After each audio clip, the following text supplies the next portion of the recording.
Assalamualaikum warahmatullahi wabarakatuh. Perkenalkan, nama saya Siti Nurfadilah dari Sistem Informasi 20A. Dalam video kali ini saya akan membahas tentang konkurensi dan deadlock pada mata kuliah Sistem Operasi. Langsung saja kita ke pengertian dari konkurensi. Konkurensi adalah kondisi kejadian di mana banyak proses berjalan di waktu yang bersamaan. Pada proses konkurensi yang berinteraksi mempunyai beberapa masalah yang harus diselesaikan. Dengan begitu, konkurensi akan berkaitan dengan bagaimana membuat struktur dan cara kerja agar permasalahan dapat teratasi. Kemudian ada prinsip-prinsip konkurensi meliputi yang pertama ada alokasi waktu pemroses untuk proses-proses yang aktif. Kedua, ada pemakaian bersama dan bersaingan untuk mendapat sumber daya. Yang ketiga, ada komunikasi antar proses. Yang keempat, ada sinkronisasi aktivitas banyak proses. Kemudian konkurensi memiliki beberapa masalah yang harus diselesaikan, yaitu ada 4. Yang pertama ada mutual exclusion, yang kedua ada deadlock, yang ketiga ada starvation, yang keempat ada sinkronisasi. Di sini saya memilih salah satu masalah yang terjadi pada proses konkurensi, yaitu deadlock. Pengertian deadlock itu sendiri yaitu keadaan di mana sejumlah permintaan yang tidak bisa dijalankan oleh scheduler karena permintaan-permintaan tersebut saling tunggu-menunggu. Deadlock adalah masalah utama dalam penggunaan data secara bersama-sama sehingga tidak ada proses yang berjalan. Kemudian di sini saya akan membuat simulasi dari deadlock. Langsung saja saya akan share untuk simulasinya. Kemudian, di sini saya akan menggunakan simulasi dari deadlock. Dan dalam simulasi ini saya akan menggunakan 4 program. Langsung saja kita compiler. Setelah itu, kita tulis program sort-nya.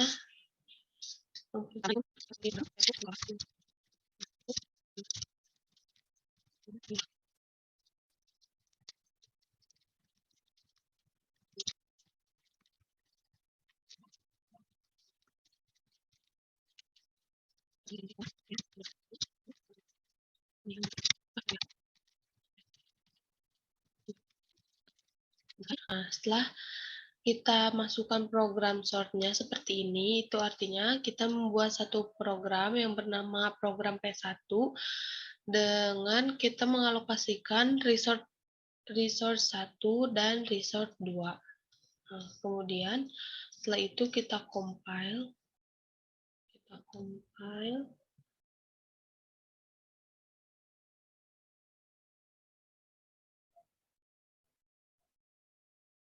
Nah, setelah seperti ini, kita langsung load in memory. Nah, seperti ini, kita klik OK. Kemudian kita balik lagi ke compile. Kita buat lagi program yang baru dengan nama P2. Dengan ini diganti jadi 2. Dan 3. Kemudian kita compile lagi. Jadi ini kita membuat program P2 dengan menggunakan resource 2 dan resource 3. Kita langsung compile.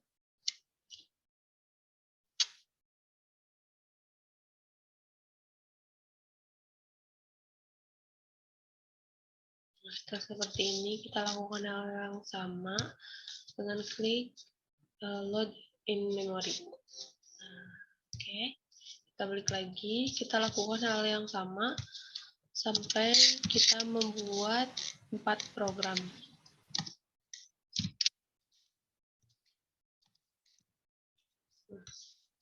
Ini ya.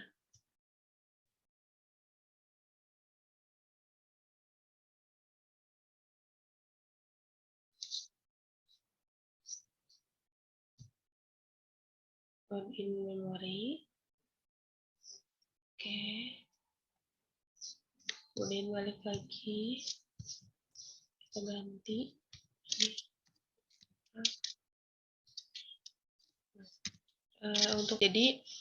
Untuk program 4 kita menggunakan resource 4 dan 1 ya. Kemudian compile.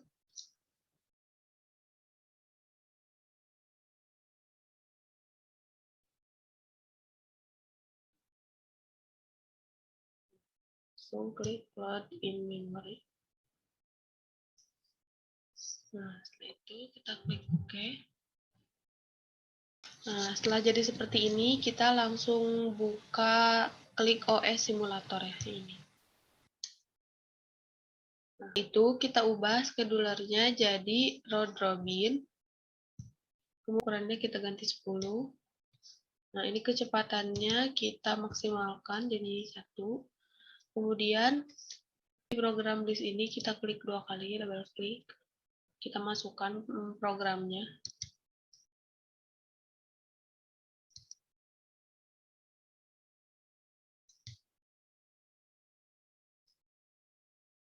Nah, setelah ini kita langsung ke BIOS. Ini BIOS Resort. Nah, setelah ini kita ke OS Control, balik lagi ke OS Control, kemudian Start. Nah, kita di sini akan melihat apakah terjadi deadlock atau tidak di dalam proses ini.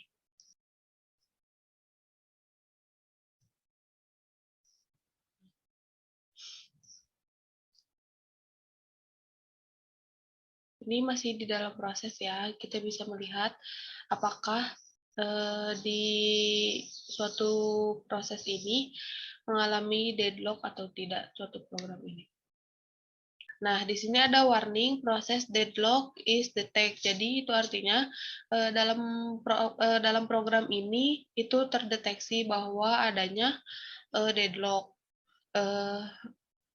Jadi tidak ada proses yang berjalan. Jadi salah satu caranya untuk mengatasi deadlock ini kita dapat merilis salah satu resource yang terkena deadlock.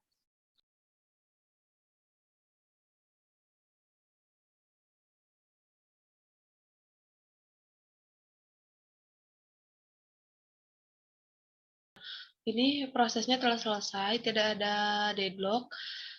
Kemudian di sini terdapat beberapa cara mengatasi deadlock. Yang pertama itu ada pencegahan, ini pencegahan, kemudian pemulihan, dan kemudian deteksi. Mari kita coba satu persatu, dimulai dari metode pencegahan. Ini ada 3, yaitu disallow hold and wait, yang kedua disallow circular wait, yang ketiga use total ordering. Nah, kita akan menggunakan disallow hold and wait, kita checklist. Jadi proses ini hanya bisa berjalan jika resource yang dibutuhkan sudah dikumpulkan. Nah, kita coba ya. Setelah di checklist, kita klik lagi 2 kali. Programnya kita masukkan kembali.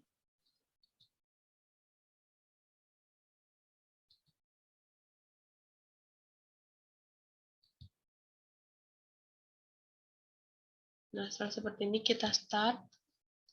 Mari kita lihat apakah metode dengan disallow, hold, and wait itu dapat mencegah deadlock atau tidak. Kita tunggu ya.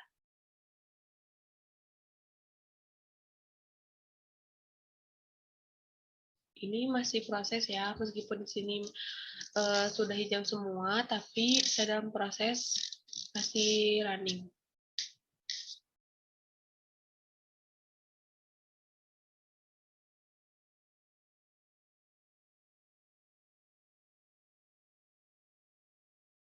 Nah, kemudian prosesnya sudah selesai ya semuanya, tidak ada proses yang sedang berjalan, dan ini membuktikan bahwa dengan proses disallow, hold, and wait itu bisa mencegah terjadinya deadlock. Kemudian kita akan mencoba yang kedua, yaitu disallow circular wait. Jadi, suatu proses tidak dapat diimprove jika sedang mengakses critical section. Mari kita coba ya. Kita masukkan lagi programnya ke dalam proses.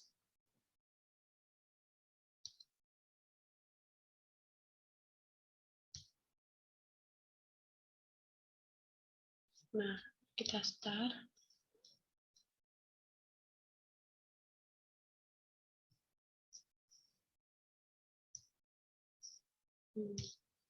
Apakah menggunakan disallow circular white dapat mengatasi deadlock atau tidak? Mari kita lihat ya.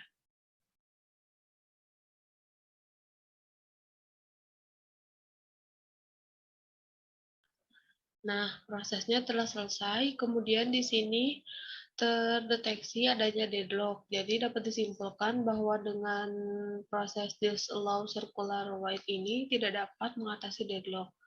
Kita release all aja. Nah, release all.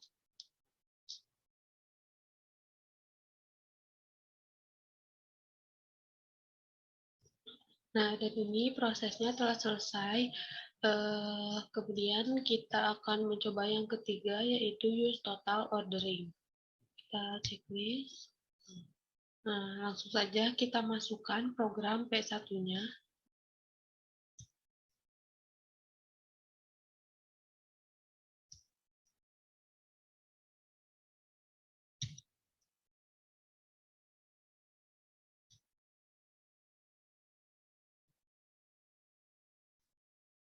Kita start ya.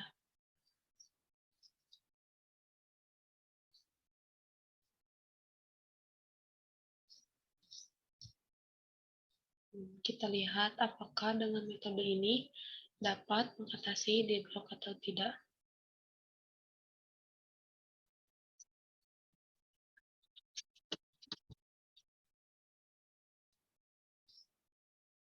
Nah, dan ini prosesnya telah selesai dan tidak terjadi deadlock. Dapat disimpulkan juga bahwa use total ordering itu dapat mencegah deadlock. Nah, kemudian yang kedua itu ada kita bisa menggunakan metode pemulihan. Yang pertama ada abort proses, yang kedua ada preempt restart. Jadi kita akan menggunakan yang ini terlebih dahulu. Kita checklist yang abort proses. Jika terjadi deadlock, maka salah satu prosesnya akan dibatalkan tergantung dari prioritas dan resource yang digunakan. Jadi seperti itu ya untuk program board proses.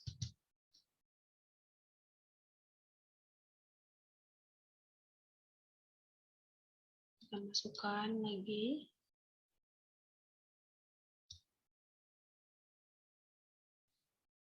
Nah, kemudian kita start.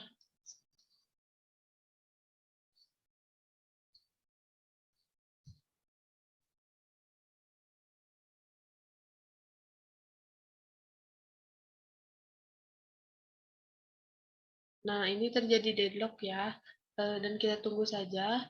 Nanti di antara salah satu ini ada yang dibatalkan, seperti itu. Jadi akan ada satu proses yang dibatalkan, tergantung dari prioritas dan resource yang digunakan. Kita tunggu.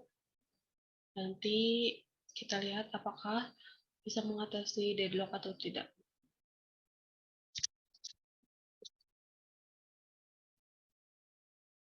Nah, prosesnya sudah selesai.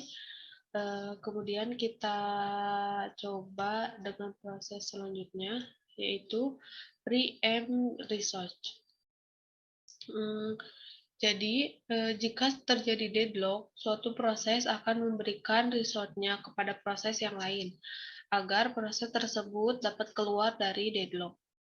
Nah, kita udah checklist, kemudian kita masukkan lagi proses yang ini. Program yang satu, P2, P3, dan seterusnya. Terakhir P4. Kita start.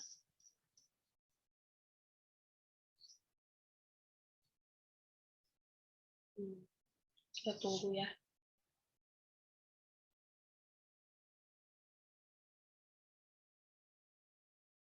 Nah, ini ada pemberitahuan ya, to process deadlock is detect. Jadi ini proses ini terjadi deadlock. Kita tunggu akan ada satu proses yang memberikan resource-nya kepada proses yang lainnya agar tidak terjadi deadlock. Kita tunggu saja.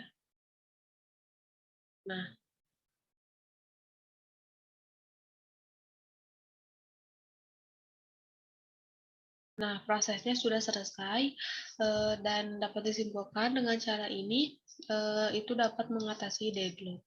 Kemudian kita ada do not detect, kita checklist. Jika terjadi deadlock, maka proses tidak akan memberikan informasi error apapun jika menggunakan metode do not detect ini. Coba kita coba ya. Kita masukkan lagi programnya.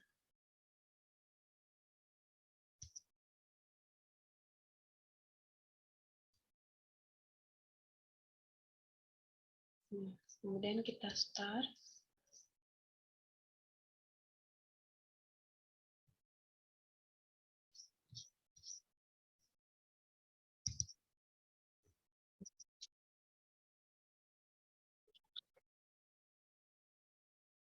Nah, bisa kita lihat ya, di dalam sistem resource ini, kita bisa lihat sendiri itu mengalami deadlock, tetapi tidak ada pemberitahuan atau semacamnya untuk memberitahukan bahwa proses ini mengalami deadlock, itu karena kita menggunakan do not detect. Kita bisa lihat di dalam waiting process. Nah, di dalam waiting proses ini ada P1, P2, P3, dan P4. Jadi tidak ada proses yang dijalankan karena kita memilih opsi tanpa deteksi deadlock. Walaupun sebenarnya terjadi deadlock, kita tidak bisa melihat apakah tidak ada pemberitahuan jika proses ini terjadi deadlock, jika melakukan ini. Kemudian kita bisa rilis salah satu resource-nya. Yang ini kita rilis bisa yang mana saja ya.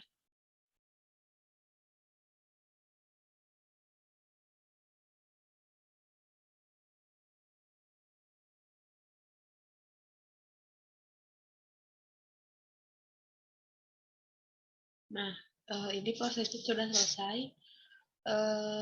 Udah mungkin hanya itu yang dapat saya sampaikan. Sekian, terima kasih atas waktunya. Semoga ilmunya bermanfaat. Mohon maaf apabila ada kesalahan. Wassalamualaikum warahmatullahi wabarakatuh.